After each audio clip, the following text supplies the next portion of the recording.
से ही मुझे वो एक जहन में सवाल आ गया इससे जुड़ा हुआ कि मर्द हजरात के लिए अल्लाह ताला ने जो है वो 70 हूरों का इंतज़ाम किया है, तो जो वो ख़ातीन जो हज़रत खदीजा तुल कुबरा सलामुल्लाह अलैहा के उस्वा पर अमल करती हैं उनके लिए क्या इनामात होंगे? अच्छा, ये सारे मुश्किल सवाल इधर हैं। चलिए बिस्मिल्लाह, मेरी ये बरकत और रहमत की बात है। और ये मैं अर्ज़ कर देता हूँ कि 70 हूरों का जो एक तोहफे की बात है जी, याद रखिए उस पर सरदार उनकी बीवी ही होगी। अच्छा, ये बता दूँ मैं। और दूसरी बात ये कि ये कुछ चीज़ें, कुछ फ़ैसले अल्लाह रब्बुल इज़्ज़त ने उनके लिए हो सकता है। अल्लाह रब्बुल इज़्ज़त कभी बेअदल बेइंसाफ़ नहीं है। बेशक कुछ चीज़ें अल्लाह ने फरमाया, मैंने सारी नहीं बताई, कुछ छुपा के रखी हुई हैं और हो सकता है उससे बेहतरीन अजर रब ने उसके साथ साथ रखा हो, ताकि मर्द हज़रात जेलस ना हो जाए, ताकि वो, हाँ बिल्कुल ठीक है, मैं आप यही कह सकते हैं। क्योंकि ताजदार कायनात सल्लल्लाहु अलैहि वसल्लम की बारगाह से जो हमें फ़िक्र मिलती है आज हमारे माशरे में, जिसकी निशानदेही सबसे ज़्यादा होनी चाहिए, हमारी बेटियाँ, हमारी माएँ, हमारी अज़वाज, हमारी बहनें। हम इस वक्त मटेरियलिज्म का शिकार हो गए। नो डाउट उस मादियत की वजह से हम भूल गए कि हमारा असल वतन क्या है, हमारे असल जो लोग जिनको हमने अपना आइडियल बनाना है वो कौन है, हमारी शख्सियात कैसी होनी चाहिए, पर्सनैलिटी कैसी होनी चाहिए। इसलिए लाजमी होना चाहिए कि सैयदा खदीजतुल कुबरा को पढ़ा जाए, आपकी शख्सियत के पहलुओं को समझा जाए, आपकी कुर्बानियों को माना जाए और आपके हवाले से ट्रेनिंग दी जाए माओं को, बेवियों को। बहुत से लोग जो हैं वो जिसे कहते हैं आप प्रोग्राम्स करते हैं और बड़े लेक्चर इंटेलेक्चुअल सीरत के तौर के ऊपर लोगों को मोटिवेट करते हैं। उन मोटिवेशनल स्पीकर्स को चाहिए कि वो सैयदा खदीजतुल कुबरा को बतौर मोटिवेशनल शख्सियत के तौर पर पेश कर सके, उससे बहुत कुछ आसानी होगी।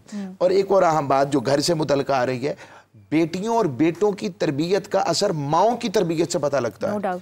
अब हज़रत खदीजतुल कुबरा किस कदर आका सल्लल्लाहु अलैहि वसल्लम के साथ ख्याल रखने वाली थी कि सैयदा कायनात सैयदा फातिमा ज़हरा सलामुल्लाह अलैहा का एक लक़ब है जिसका मतलब है उम्मे अबीहा, अपनी अम्मी अब्बू जी की मामा, मतलब अपने बाप की माँ। मतलब क्या है? मतलब ये कि जिस तरह वो अपनी ज़ौजा को देखते, अपनी अम्मी जी को देखते कि वो ताजदार कायनात सल्लल्लाहु अलैहि वसल्लम का ख्याल रखते, उनसे तसफ़्फ़ी का इजहार करते, मोहब्बत का इजहार करते, दुख और तकलीफ से होकर आ रहे हैं हुजूर। कभी अबू जहल कुछ कह रहा है, कभी पूरे लोग उनका इनकार कर रहे हैं और घर में आ रहे हैं तो हुजूर अकरम सल्लल्लाहु अलैहि वसल्लम जब वो इजहार कर रहे हैं, आज मुझे ये कहा, वो सारा मंजर बेटी देख रही है। इससे पता लगा अगर हमारे घरों में झगड़े होंगे वो भी हमारे बच्चों की माइंडसेट में है। अगर घर के अंदर मोहब्बत होगी उसके असरात आपकी बच्चियों पर आएंगे, बच्चों पर आएंगे। अगर मियाँ बीवी एक दूसरे का ख्याल रखेंगे तो याद रखिए बच्चियों में भी और बच्चों में भी वो तरबियत और वो आइडियलिज्म आ जाएगा कि मेरे माँ बाप ऐसे थे। ये सारी फिक्र जब से हम दूर हुए हैं, ये सारी चीजें उस वजह से आज हम नुकसान में हैं। कव्वा चला हंस की चाल अपनी भी भूल गया। इस वक्त हम उस भूल भुलैयों की कैफियत में चले गए हैं। तो सैयदा खदीजतुल कुबरा की ये जो आपकी शान का पहलू, उसवा का पहलू कि बेमिसाल जोड़ी आका अलैहिस्सलाम के साथ उनकी जो नजर आती है, और जन्नत में जो उनको महल का जिक्र है जिसमें ना शोर है और ना थकन है, वो जो अता होने का जिक्र आता है, इससे बिलखुसूस हमारे लिए मोहब्बतों का सिलसिला कि अज़वाज के लिए भी रब्बे बारी ताला ने वैसा ही मामला रखा है अगर वो उस सीरत को अपनाएं। क्या बात है। और इसमें जो अभी बात हुई कि आइडियलिज्म की, कि औलाद ने जो अपने वालिदैन को देखा जी, और हमें उसी की एक झलक हज़रत सैयदा फातिमा ज़हरा रज़ी अल्लाह ताला अन्हा की सीरत में मिलती है। ये भी बुखारी शरीफ की हदीस है कि नबी पाक अलैहिस्सलातु वस्सलाम के पास हज़रत अली और फातिमा दोनों आए जी, और आज एक मुतालबा था कि चक्की चलाकर हाथ ज़ख्मी हैं, पानी में भर के लाती हूँ अली के घर के लिए, ये देखे मेरा कुर्ता घिस गया है। तो हज़रत अली ने कहा कि आप आज नबी पाक अलैहिस्सलातु वस्सलाम से कोई खादिम और ग़ुलाम का तकाजा करने, तो आप घर में ना मिले, आप वापस चले गए अपने घर में। इनका घर थोड़ा सा दूर था। तो जब रसूल करीम अलैहिस्सलातु वस्सलाम घर में आए तो उम्मुल मोमिनीन सैयदा आयशा ने बताया रज़ी अल्लाह ताला अन्हा, तो आप फ़ौरन अपनी बेटी के घर में गए और उन्होंने जाकर जब अपना मुतालबा पेश किया तो अल्लाह के रसूल अलैहिस्सलाम ने फरमाया, क्या मैं तुम्हें इससे बेहतर अमल ना बताऊँ? कहा कि रात को बिस्तर पे लेटते हुए 33 बार सुबहान अल्लाह, 33 बार अल्हम्दुलिल्लाह और 34 बार अल्लाह अकबर पढ़ लो, अल्लाह रब्बुल आलमीन तुम्हें तमाम चीज़ों से काफ़ी हो जाएगा। और इसे तस्बीह फातिमा कहा जाता है।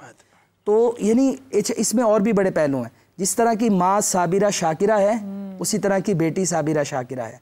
उन्होंने अपने खामन के साथ जिस तरह की ज़िंदगी मुश्किलात में निभाई, हज़रत अली उल मुर्तज़ा के साथ सैयदा फ़ातिमा ने भी वैसे ही ज़िंदगी निभाई। अगर एक दिन शिकायत लेकर आई घर में कि भाई हमें ग़ुलाम दे दें, मुतालबा लेकर आई, अल्लाह के रसूल सल्लल्लाहु अलैहि वसल्लम ने क्या मुझे बताएं हैं, अगर ग़ुलाम देना चाहते तो लाइनें नहीं लगा सकते थे।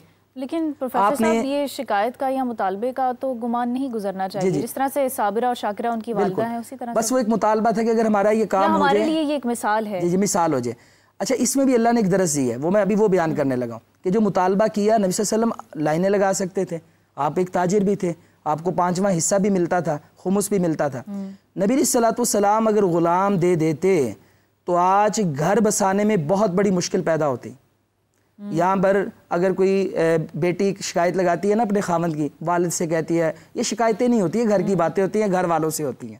ये हमारे घर में ये मसले आप तामुन कर दें, तो ससुर जो है यानी बेटी का जो वालिद है वो फ़ौरन दामाद को धर लेगा कि भाई ये तुम्हारे हालात हैं, ये तुम मेरी बेटी के साथ ये भी नहीं कर सके, वो ताने देने पे आ जाएगा। नबी करीम सल्लल्लाहु अलैहि वसल्लम ने हज़रत अली से कोई बात की और आपने कहा मैं तुम्हें इससे बेहतर अमल बताता हूँ। और अगर इस तरह ग़ुलाम बांट देते तो आज हमारे लिए भी मुश्किल थी, हम भी अपनी बेटियों बहनों का घर आबाद करने के लिए इस तरह की डिमांड्स पूरी करते। तो आपने मुआशरे के बोझ कम से कम किए। क्या बात है, क्या बात। और उन्हें अल्लाह से जोड़ा। और आप यकीन करें, मैं अक्सर सुबह पढ़ाना है, आजकल हमारा दावती प्रोग्राम्स हैं, बहुत थकावट के साथ 3 घंटे सिर्फ आराम को मिलते हैं, 3 या 4 घंटे। सोने से पहले मैं ये तस्बीह पढ़ लेता हूँ। आप यकीन करें 3-4 घंटे की नींद ऐसी होती है उठने के बाद जैसे पूरी रात का मैं सोया हूँ। अल्लाह के रसूल सल्लल्लाहु ने जब तालीम दे दी, तो अगर जो तरबियत उन्होंने अपनी वालिदा मोहतरमा से पाई, वो उसी का किरदार सैयदा फातिमा ने अपने घर में। और एक तख्शीश में इस हवाले से, जी मेरा ये ख्याल है, मैं उस वाले से डिफर ऑफ ओपिनियन में थोड़ा सा, वो अदब के साथ, और वो ये है कि ताजदार कायनात सल्लल्लाहु अलैहि वसल्लम चाहते थे कि मेरे हसन हुसैन को सैयदा कायनात के हाथों से ही खाना मिले। क्या बात है, क्या बात है। वो सैयदा फातिमा ज़हरा के हाथों से खाएं पिए, इसलिए तो वो हसन हुसैन है। क्या बात, इसलिए तो वो मुकाम है। और दूसरी बात, हम एक तरफ की बात हो गई ना कि बेटियों की भी तरबियत है और माओं की भी तरबियत है। एक तरफ की बात हो गई कि ख़वातीन जो हैं उनके लिए एक लाए अमल के वो सब्र और बर्दाश्त से मेहनत करें। इसी तरह मर्दों के लिए भी लाजिम है कि वो भी हाथ पे हाथ धरे ना बैठे रहें। क्या बात। आजकल मैं खुल के बात करता हूँ, एक ऐसा तबका वजूद में आ चुका है मर्दों में, हालांकि मैं मर्द हूँ, वो ये है कि कमाए की बीवी और खाएंगे हम। जी बिल्कुल, ये जो तबका है इस और फिर बेटी को, बीवी को इज्जत नहीं देनी आती। बीवी कपड़ा पैसे से सिर्फ इज्जतदार, माना कि इसकी जरूरत है, मगर इसके साथ साथ आपकी मोहब्बत, आपका खुलूस, आपका किरदार, इन चीजों में हमारे यहाँ कमी पेशी दोनों तरफ पाई जाती है। इस एतदाल को अगर लाना है और इसके लिए जरूरत है, तो वो आज जिस हस्ती का जिक्र हो रहा है वो सैयदा खदीजतुल कुबरा है, जिनकी हस्ती की मोहब्बत नजर आ रही है और ताजदार कायनात से उनकी वफा और हुजूर की उनसे वफा नजर आती है। ये बड़ी अहम है आज हमारे मुआशरे में बच्चों और बच्चियों के लिए, और बिलखुसूस यंगस्टर्स, बिल्कुल जो नई जनरेशन आ रही है, उनसे मैं कहूंगा कि शादी और निकाह, इस सीरत को जब पढ़ेंगे तो ये चंद घंटों का मिलना नहीं होता, चंद लम्हों का बैठना नहीं है, ये जिंदगी भर का साथ है। और इस जिंदगी भर के साथ में कोई 100% आपका आइडियल नहीं हो सकता, 100% आपके मुताबिक नहीं होता। मसलन मैं अपनी बात करता हूं आज आपके सामने कि मैं वेजिटेरियन नहीं था। अच्छा। मैं बेसिकली मैं मीट लाहौर का आदमी, लाहौर वाले हैं तो हम तो गोश्तखोर लोग हैं। अच्छा। मगर मैंने अपनी शादी के बाद खुद को बदला और हम वेजिटेरियन हुए। क्यों? इससे ज़ौजा को ताकि आसानी हो, वो वेजिटेरियन पसंद ज्यादा है, लेकिन हमने उनको भी मिक्सअप पे ले आए। समझाना ये चाहता हूं कि ये सारी चीजें हुजूर की बारगाह से मिलती हैं। अच्छी चीज को इख्तियार करना चाहिए, बुरी चीज को जितना मुमकिन हो उसको दूर करना चाहिए, और हर वक्त एक दूसरे से खराबी की तरफ नहीं जाना चाहिए।